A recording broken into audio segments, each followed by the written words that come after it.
You feel hairspray drying behind your ears, while a production assistant tapes a paper number to your black t-shirt and points you toward a warehouse floor in Burbank marked with fluorescent tape, and you understand that the dream smells less like red carpets and more like hot cables, stale coffee, and sweat.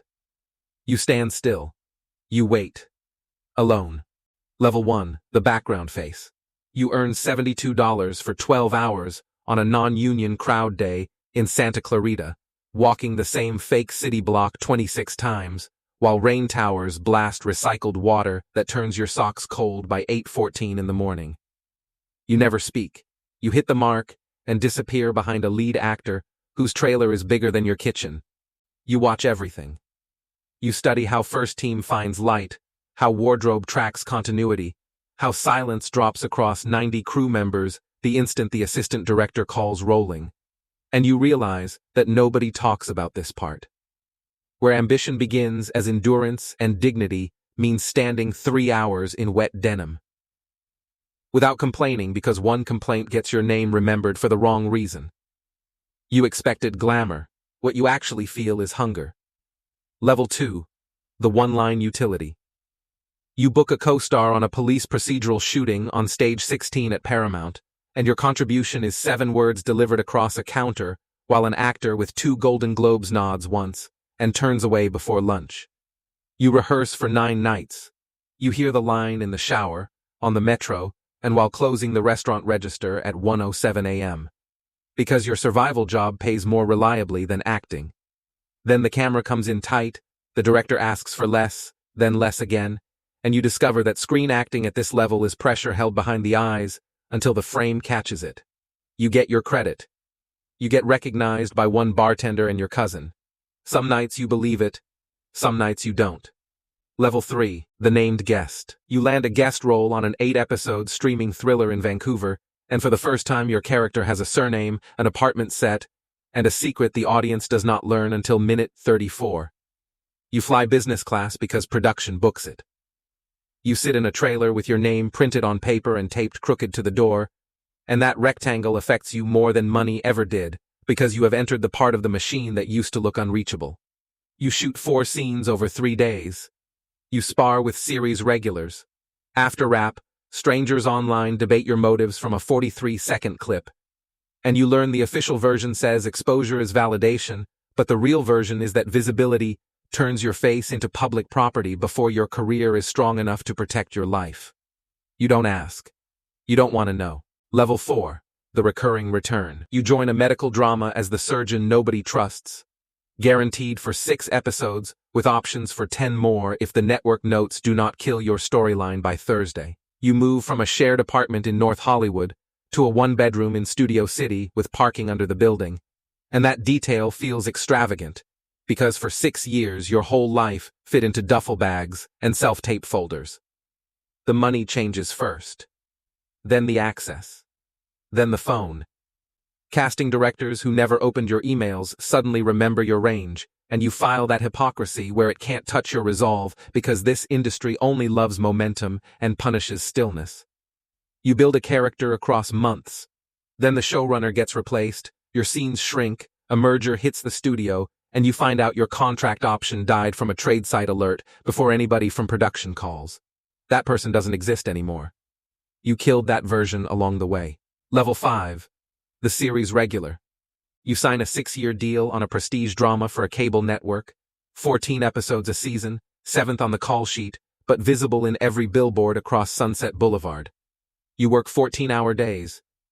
You memorize rewrites in the van. You cry on cue at 6:40 a.m., then laugh in the next setup. Then hold still for blood cleanup while makeup resets a bruise 3 millimeters higher. Because last episode's continuity photo demands it. Your cast becomes your weather. You eat with them, fight with them, know who is divorcing, who is sober again, and who is sleeping in a guest room because fame accelerated fractures already forming under the skin. You expected to feel stable. What you actually feel is rentable. Your parents stop asking about plans. Your old friends stop inviting you because you miss too many birthdays and weddings. Success narrows your world while it expands your name. Level 6. The festival lead. You carry an independent feature shot in 21 days across Lisbon and Prague on a budget so thin that wardrobe steams your coat in a hotel bathroom, while the producer negotiates for one more Dawn permit over speakerphone. Every scene belongs to you. The director strips away habits that television rewarded, forcing you to hold pain longer, speak less, trust stillness, and let the camera catch thoughts you cannot hide behind dialogue, and somewhere between take 11 on a bridge at 5:52 a.m. and a bathtub scene that leaves your lips blue from retaken cold water, you understand the forbidden thing movie stars never say aloud. Leading is not dominance. Leading is exposure. You premiere at Venice. You get an 8-minute ovation.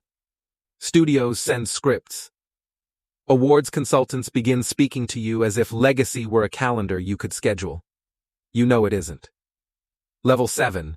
The franchise face. You sign on to a 4-picture studio contract worth $11 million before bonuses, then spend 9 months in combat training, wire rehearsal, dialect work, body scans, costume fittings, and security briefings so detailed that your family will never know where the third act of the film was actually shot, or why your phone stopped working for 47 days. Your face goes everywhere. You stare down from buses in Seoul, kiosks in London, airport walls in Dubai, and suddenly public space no longer belongs to you, because any coffee run can become 19 photos, 3 rumors, and a headline built from whatever expression you wore while reaching for milk. You hire protection. You change routes. You stop posting live. You develop the half-smile because the attention is useful, invasive, and monetized by strangers who need you visible but never human. Some nights you believe the character protected you. Some nights you don't. Level 8. The awarded instrument. You win the prize that people spend careers naming in mirrors, and the room stands for 43 seconds, while your pulse pounds so hard behind your jaw that you almost miss your name. The statue is heavy. The speech is brief. The morning after is worse, because nothing external changes enough to match what the culture now projects onto you, and every offer arrives inflated. Every failure gets archived forever. Every mediocre choice threatens to become evidence that the coronation was a mistake. You work with one genius who improves you, and one fraud who leaves you shaking in a hotel bathroom in Berlin after insisting pain on screen requires pain off screen. You get better at saying no. You get worse at sleeping. The face that visits most often is your own from 8 years earlier, waiting and holding. Level 9. The permanent ghost. You reach the level where a studio builds a release calendar around your availability, where entrances, code names, and scripts watermarked with your initials have replaced the open auditions that once made the dream feel honest. You have houses. You have archives. You have performances preserved in 4K for people not born yet. You also have tinnitus from blank fire scenes, a knee that aches in cold weather from a stunt on a backlot in 2019, a collection of hotel keycards from years you barely remember, and the precise knowledge that the person who started this climb vanished long before the magazines called you timeless. You stop being cast only as people and start being sold as certainty. A financing package, a metric distributors can translate into opening weekend math before a frame exists. Your marriage cracks under sealed schedules, armored SUVs, and the fact intimacy cannot survive forever when one life gets divided into publicity, production, recovery, and strategic disappearance. You look at your child through a FaceTime window from a set in Morocco and miss the school play by 6,138 miles. That's the nature of the work. You still hit marks. You wait for sound. You still feel that split second before action, when the set goes silent and every version of you gathers behind the eyes, and you understand that the work never gave your life back, it only taught you how to lose it. Then the door opens. You walk to set. The weight goes with you.